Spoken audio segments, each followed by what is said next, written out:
एक समय हैय वंश का एक राजा था जिसका नाम अर्जुन था। वह एक श्रेष्ठ क्षत्रिय था।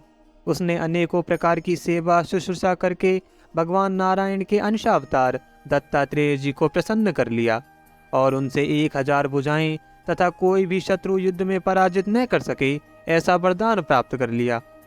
साथ ही इंद्रियों का अबाध बल, अतुल संपत्ति, तेजस्विता, वीरता, कीर्ति तथा शारीरिक बल भी उसने उनकी कृपा से प्राप्त कर लिए थे। वह योगेश्वर हो गया था। उसमें ऐसा ऐश्वर्य था कि वह सूक्ष्म से सूक्ष्म तथा स्थूल से स्थूल रूप धारण कर लेता था। सभी सिद्धियां उसे प्राप्त थी। वह संसार में वायु की तरह सब जगह बेरोक टोक विचरा करता। एक बार गले में बैजंती माला पहने हुए सहस्त्रबाहु अर्जुन बहुत सी सुंदर स्त्रियों के साथ नर्मदा नदी में जल विहार कर रहा था। उस समय मदोन्मत्त सहस्त्रबाहु ने अपनी बाहों से नदी का प्रवाह रोक दिया। दशमुख रावण का शिविर भी वहीं कहीं पास में ही था। सहस्त्रबाहु द्वारा नदी का प्रवाह रोक दिए जाने से नदी की धारा उल्टी बहने लगी, जिससे रावण का शिविर डूबने लगा। रावण अपने को बहुत बड़ा वीर मानता था, इसलिए सहस्त्रार्जुन का यह पराक्रम उसे सहन नहीं हुआ। जब रावण सहस्त्रबाहु अर्जुन के पास जाकर उसे बुरा भला कहने लगा, तब सहस्त्रबाहु ने स्त्रियों के सामने ही खेल खेल में रावण को पकड़ लिया और अपनी राजधानी महिष्मति ले जाकर वहां बंदर के समान कैद कर दिया।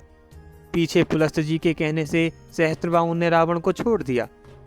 एक दिन सहस्त्रबाहु अर्जुन शिकार खेलने के लिए बड़े घोर जंगल में निकल गया था। दैववश वह जमदग्नि मुनि के आश्रम पर पहुंचा। परम तपस्वी जमदग्नि मुनि के आश्रम में कामधेनु गाय रहती थी। उसके प्रताप से उन्होंने सेना, मंत्री और वाहनों के साथ है आदिपति अर्जुन का खूब स्वागत सत्कार किया।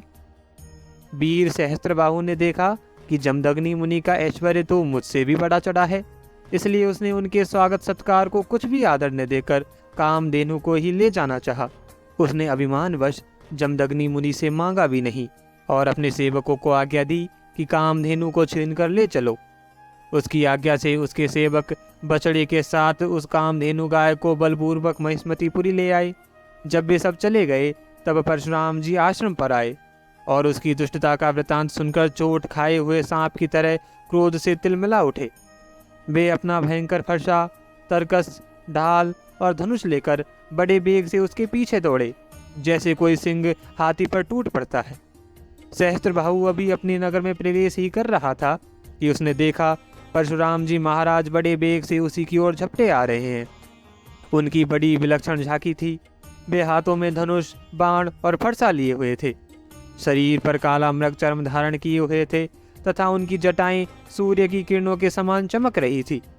उन्हें देखते ही उसने गदा, खड्ग, बाण, रिष्टि, शतघ्नि और शक्ति आदि शस्त्रों से सुसज्जित एवं हाथी, घोड़े, रथ तथा पैदल सैनिकों से युक्त अत्यंत भयंकर 17 अक्षौणी सेना भेजी।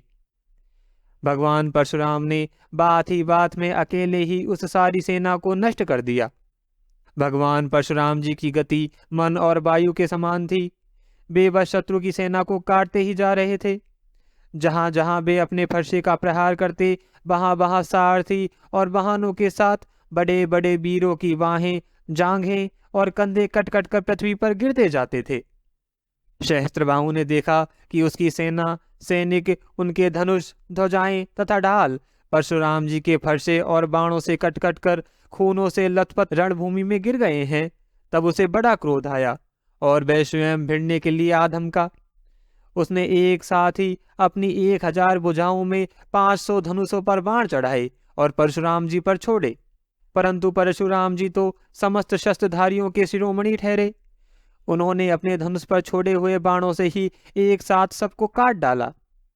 अब सहस्त्रबाहु अपने हाथों से पहाड़ और पेड़ उखाड़कर बड़े वेग से युद्ध भूमि में परशुराम जी की ओर झपटा।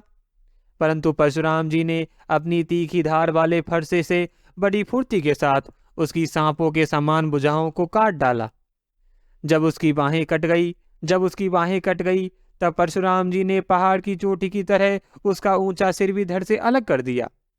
अपने पिता के मर जाने पर उस सहस्त्रबाहु के 10,000 लड़के डरकर भाग गए।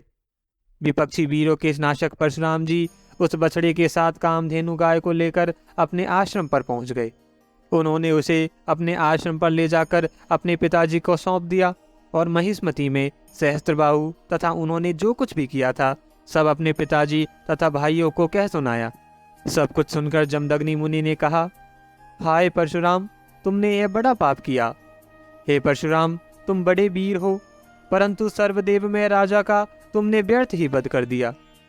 हे बेटा, हम लोग ब्राह्मण हैं और क्षमा के प्रभाव से ही हम संसार में पूजनीय हुए हैं। और तो क्या, हम सबके दादा ब्रह्मा जी भी क्षमा के बल से ही ब्रह्म पद को प्राप्त हुए हैं। ब्राह्मणों की शोभा क्षमा के द्वारा ही सूर्य की प्रभा के समान चमक उठती है। सर्वशक्तिमान भगवान श्री हरि भी क्षमावानों पर ही शीघ्र प्रसन्न होते हैं। हे बेटा, सार्वभौम राजा का वध ब्राह्मण की हत्या से भी बढ़कर है। जाओ, भगवान का स्मरण करते हुए तथा तीर्थों का सेवन करते हुए अपने समस्त पापों को धो डालो। अपने पिताजी की यह शिक्षा भगवान परशुराम ने जो आज्ञा कहकर स्वीकार की। इसके बाद वे 1 वर्ष तक तीर्थ यात्रा करके अपने आश्रम पर लौट आए।